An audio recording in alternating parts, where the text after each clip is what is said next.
The energy inside the View studio was sharper than usual that morning, an electric, invisible crackle that almost hummed beneath the chatter of the audience.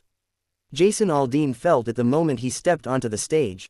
He'd done hundreds of interviews, plenty of tense ones, a few wild ones, and more than enough condescending ones, but today, something was off. Something in the air felt preloaded, like the producers had tightened a spring and waited for someone to release it. He adjusted his hat, tried to smile, waved to the cheering crowd, and eased himself into his chair. Joy Behar, sitting across from him, greeted him with a broad smile that didn't quite reach her eyes. It wasn't hostile, no, that would have been more comforting. Instead, it was a smile of a person who already knew how a conversation would end. "Jason," she began, voice syrupy smooth, "thank you for being here. We know you have a lot to promote, and we're excited to talk about the tour." There was a beat, 1 second too long, before she continued, "But first, we have to address some of the comments you made last week." And there it was. Jason's shoulders tightened. Producers had assured him beforehand that today would mostly be about the music, a fun, mellow chat. Yet Joy's opening line sliced through that promise like a razor. He tried to keep it light. "Always something, isn't it?" he joked, chuckling. "Go ahead." Joy leaned forward like a cat spotting movement. "You said that America is losing its values, and that people need to wake up before it's too late. Many think you're feeding a dangerous narrative. Do you think you're pushing people toward fear?" Jason's polite smile strained. "Look, I speak from experience, what I've seen on the road, what folks tell me. People feel disconnected. I'm not pushing fear, I'm talking about real frustrations." The audience murmured, some agreeing, some bristling. Joy's eyebrow lifted. "But don't you think saying things like that, with your platform, fans, influence, could escalate tensions? You know your words matter." Jason shifted in his chair. He could feel a simmering heat rising from the floor. "Joy, with all due respect, people can have opinions. You have them every day. And some of yours are, frankly, way more provocative." Laughter burst from the audience, half amused, half shocked. A few gasps sprinkled through the crowd. Joy crossed her arms, leaning back but keeping her gaze razor-locked onto him. "Sure," she said evenly, "but I also take responsibility for my opinions. What I don't do is throw out dramatic warnings that make people feel like their country is being taken away from them." Jason's jaw flexed. "That's not what I said." Joy shrugged, brushing aside the distinction. "Then what did you mean, Jason?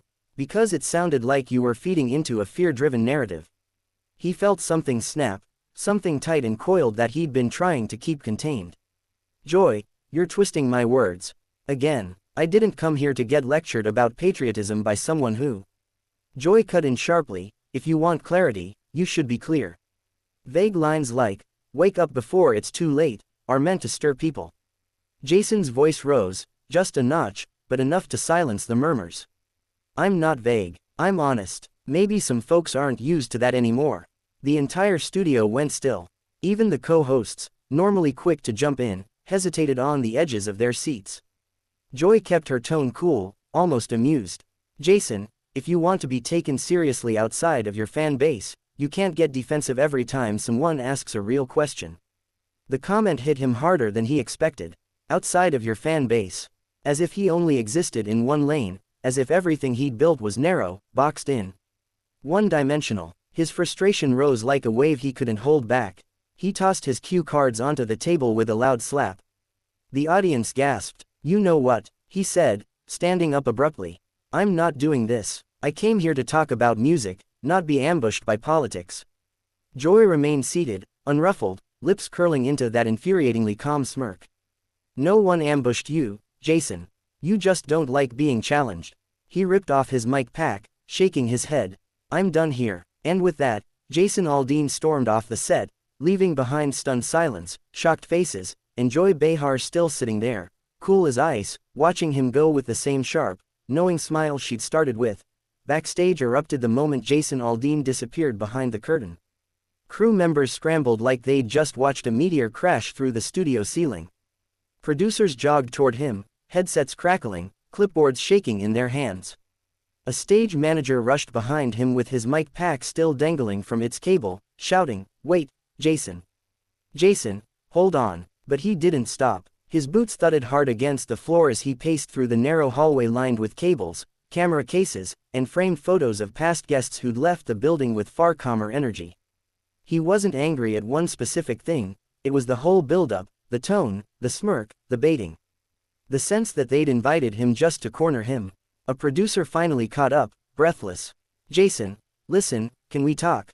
We can fix this. We can smooth this out on the second segment." He spun around. "Second segment? You think I'm going back out there to get round 2 of that circus?" "Absolutely not. We can pivot the conversation," she insisted, voice soothing. "We'll focus on the tour, your family, whatever you want. Live TV, things happen. But we can bring it back." Jason exhaled sharply through his nose. "You should have told Joy that before she tried to turn this into a political firing squad." Another producer approached more cautiously, holding a bottle of water like it was a peace offering.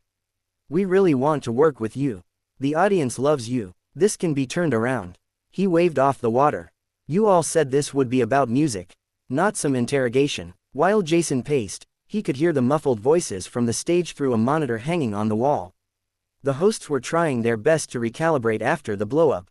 The audience murmured anxiously, and then came Joy's unmistakable tone, calm, firm, and just a touch amused. "Well," she said, voice carrying through the speaker, "that was unexpected. But Jason is clearly passionate." Her smirk was audible. "We hope he cools off and rejoins us. But hey, that's live television." Jason stopped pacing, staring at the monitor. That smirk, that was what did it. The same smirk she'd had when she started the conversation, the one that said she already knew which buttons she was going to push and how fast she could get him to blow. A camera operator walking by slowed for a moment, eyes wide, clearly processing the situation. "Man," he murmured under his breath, "that was something." Jason rubbed his temples. His adrenaline was skyrocketing and crashing in waves. He wasn't a stranger to arguments. He'd had his share of backstage spats, industry fights, and blunt interviews, but live TV had a way of amplifying every emotion. Every second on that stage felt like 10. Every word felt like a strategy. A young assistant tiptoed closer, trying not to startle him. "Mr. Aldean, if you want to make a quick statement, we can record something right now." Just to clarify the situation, Jason let out a low laugh, half disbelief, half exhaustion. "A statement? That'll just give them more material to twist. I'm not feeding that machine." He grabbed his jacket from the back of a folding chair, shoving his arms through the sleeves with more force than necessary. As he headed toward the exit, he passed another monitor, this one showing Joy discussing the moment with the panel. "People walk off sometimes," she was saying, fully composed. "It happens. Some folks can't handle tough questions."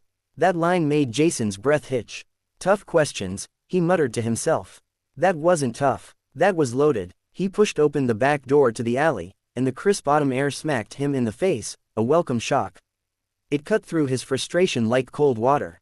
For a second, he just stood there, letting the air cool his skin, trying to recenter. But the moment didn't last long. Several paparazzi were already waiting, lenses aimed at him like artillery. Jason, why'd you walk off? Did Joy Behar push you too far? Are you done with the view forever?" He didn't slow, didn't speak, just walked with a steady, hard stride toward the black SUV parked by the curb. Flashbulbs exploded around him, but then, just as he reached the door, he paused. He glanced back at the cameras, his expression shifting. It wasn't anger now, it wasn't frustration, it was something colder, and more calculated. He knew this moment was going viral. He knew it would dominate feeds, comment sections, interviews, radio chatter, everywhere. And he wasn't about to let Joy Behar own the narrative. He leaned slightly toward the closest lens, eyes steady. Not smiling, not seething, just composed. "This isn't over," he said quietly, almost conversationally. "Not by a long shot." Then he slid into the SUV, closed the door, and disappeared from the alley, leaving reporters stunned, the show scrambling, and Joy Behar waiting on stage, completely unaware that she'd just lit a fuse that was still burning.